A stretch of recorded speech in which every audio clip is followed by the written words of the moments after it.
बहुत सारे हैं। हिंदुस्तान में तो बड़े सारे वैज्ञानिक हैं धर्म के, बड़े सारे। सदगुरु जी हैं कोयंबटूर में, ईशा फाउंडेशन। पंडित रविशंकर जी हैं, धार्मिक वैज्ञानिक हैं। ऐसे बहुत सारे लोग हैं। आचार्य प्रशांत जी हैं, धार्मिक वैज्ञानिक हैं। धार्मिक वैज्ञानिक एविडेंशियल बातें करते हैं, तर्क पे बातें करते हैं, धर्म की वास्तविक व्याख्या देते हैं। ऐसे भारत में है, अच्छे लोग हैं, बहुत अच्छे लोग हैं। उन अच्छे लोगों से जुड़िए, आपके कॉन्सेप्ट्स धर्म को लेकर एकदम स्पष्ट हो जाएंगे। अब दुनिया में 3 तरह के लोग हैं। पहला, ये भिखमंगे।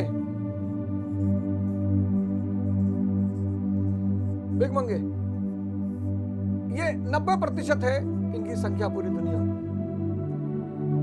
भिखमंगे।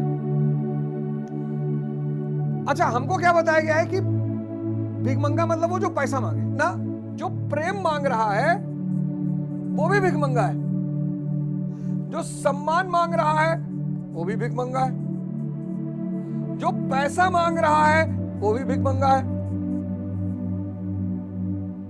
17 जनवरी को मेरा जन्म दिवस है, कल मतलब था। मैं गया अपनी कॉन्स्टिट्यूएंसी जहां से मैं चुनाव लड़ा, पटपरगंज, वहां मैं गया तो लोगों का भाव ही बदल गया।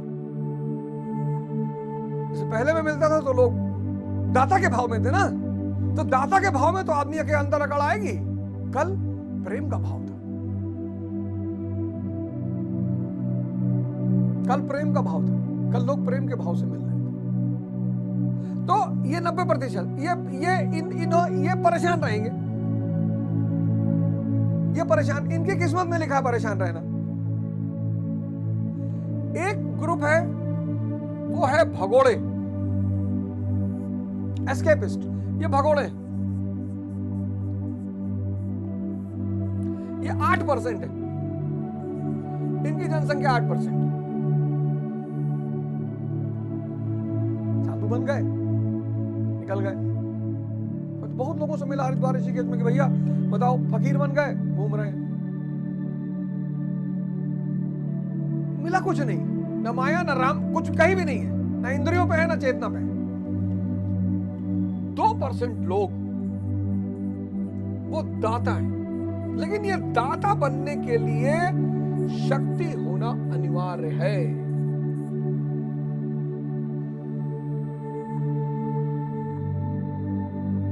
दाता बनने के लिए शक्ति होना अनिवार्य है, अनिवार्य, मैंडेटरी। तुम्हारी बुआ आई, तुम्हारे घर जाने लगी, तुमने उनको 10 लाख रुपया दिया। बुआ की 2 बेटियां हैं, 5-5 लाख उनको दिया। उनका एक कुत्ता आया था शिट्जू, 2 लाख उसको दिया। तुम्हारा भजन गाते हुए नहीं जाएंगी, तुमको भगवान का अवतार घोषित कर देंगी। मांगना नहीं है, सारी परेशानी मांगने पे है।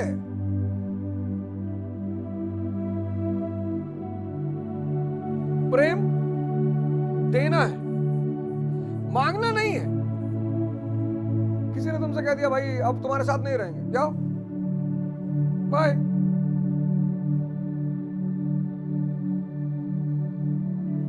सम्मान देना है, लेकिन एक बात याद रखना,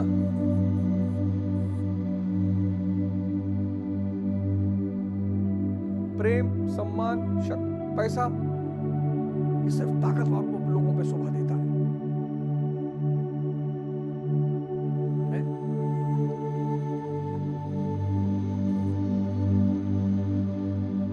रिक्शा वाला किसी से कहते भैया हम तुमको प्यार करी थे, तुम ना भी करो तो क्या बिगाड़ लोगे, तुम ना भी करो तो क्या बिगाड़ लोगे। इस शक्ति के लिए तपस्या करनी पड़ेगी, करनी ही पड़ेगी, कोई ऑप्शन नहीं है। है नहीं, है नहीं। भगवान राम 14 साल जंगल में रहे, उनके बेटे आश्रम में रहे, लवकुश। भगवान कृष्ण के बेटे को सब लोग नहीं जानते, और जानना जरूरी भी नहीं है। बहुत परेशान किया भगवान को, लेकिन भगवान राम के बेटे लौह पुरुष आश्रम में रहे, कंफर्ट जोन से बाहर। हनुमान जी को बांध दिया, भरत जी को बांध दिया, लक्ष्मण जी को बांध दिया।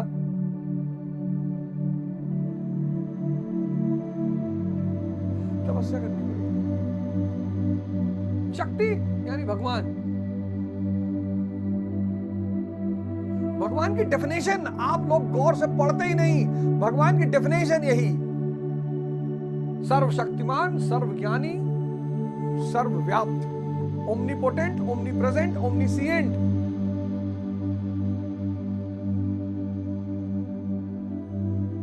भाई रावण की कितना ताकतवर था रावण, सोने की लंका। तो जब रावण की मृत्यु हुई तो मंदोदरी को कहना चाहिए था कि ना, इस पुरुष से श्रेष्ठ मुझे मिल ही नहीं सकता। क्या है विभीषण रावण के सामने।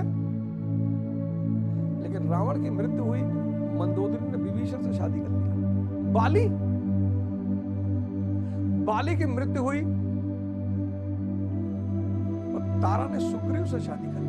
लेकिन पार्वती जी शंकर जी को छोड़ नहीं सकती। भगवान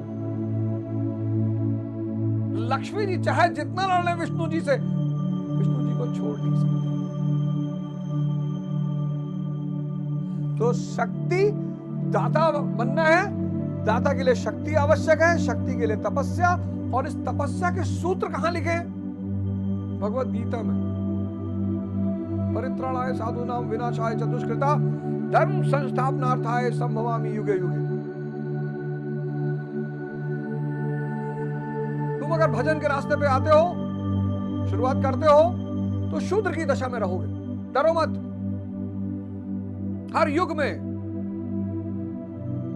बस अपने इष्ट को स्मरण, इष्ट को याद करो।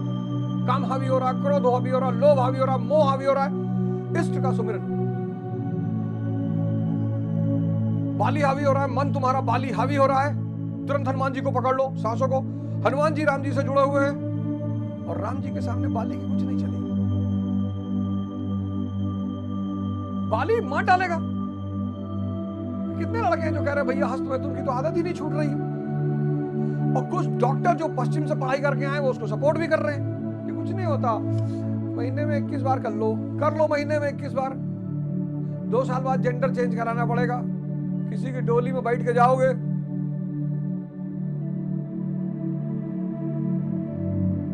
कर लो। पश्चिम के विज्ञान को, पश्चिम का समाज अलग है, पश्चिम की अर्थव्यवस्था अलग है, पश्चिम का मनोविज्ञान अलग है। पूरा भारत, वहां का आदमी, वहां की स्त्री कम कपड़ा पहनेगी चलेगा, ठंडे मुल्क है। लेकिन अरब की स्त्री कम कपड़ा पहनेगी तो नहीं चलेगा, गर्म मुल्क है। ज्योग्राफी अलग है, साइकोलॉजी अलग है, समाज अलग है, अर्थव्यवस्था अलग है। तो पश्चिम का सिद्धांत भारत पे नहीं लागू होगा। धार्मिक ग्रंथों का सहारा लेना ही होगा। आदि ग्रंथ, एक ओंकार सतनाम। गुरु नानक देव जी कहते हो हुकुम मानो हुकुम। कभी जपू जी साहब पढ़ो यार।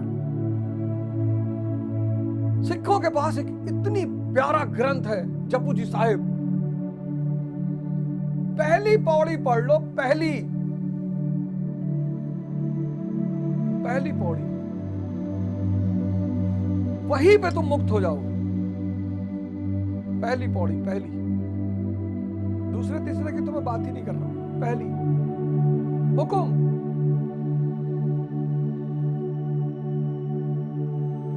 सब कुछ हुकुम पे चल रहा है, सब उस मालिक की मर्जी पे चल रहा है। लेकिन हमारी क्या हालत है?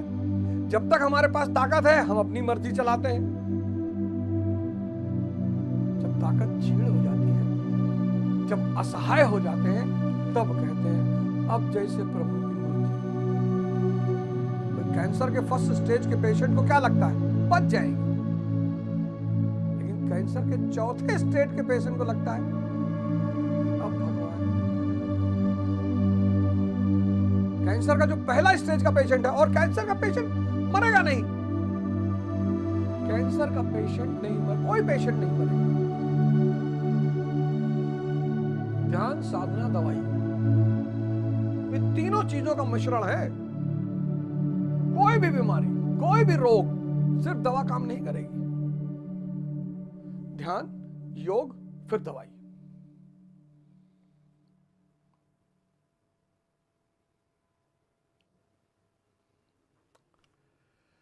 तो धार्मिक ग्रंथ उठाना ही पड़ेगा, और आज सौभाग्य से बहुत सारे लोग पढ़ा रहे हैं।